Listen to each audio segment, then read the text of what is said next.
Joey Bishop was a major player in the game. He was with the Rat Pack, Sinatra and Dean and Sammy and those guys, and had a great nightclub comedy routine.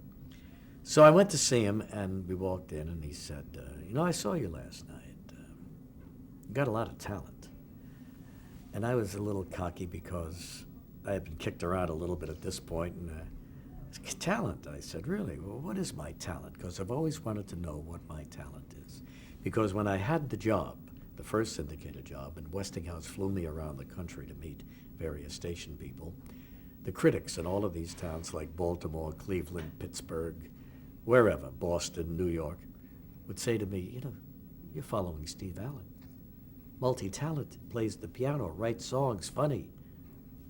What's your talent?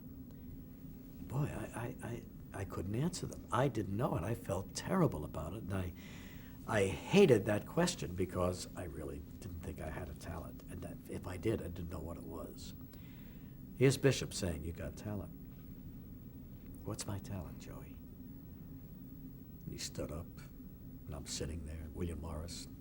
Behind Bishop is a window, and the wind is blowing the tree, and it seemed like forever. And he finally said, You are a great listener. Listener.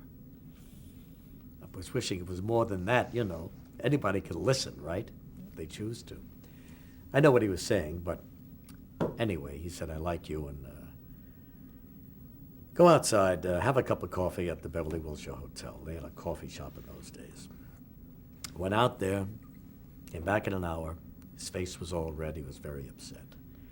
Ed Hookstratton, his manager, was there. Norman Brokaw, his agent, and his other associate, Mel Bishop. And they were all, must have been telling him something to make him angry. His face was red. He was upset. And it wasn't how I left him. I knew. He said, I liked you. Get a cup of coffee. Well, he said, how do I know you're going to sit there and mind your own business? You've had a talk show, right?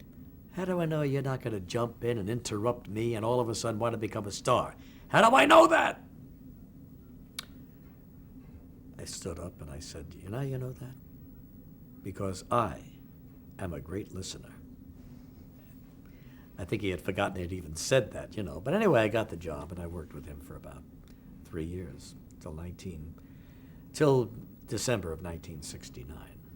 I think that's been one of my strong suits in being a good interviewer, is that you listen to what the person is saying. You just don't go to the next question, and you just don't jump all over the guest. You let them be the star of whatever time they are with you.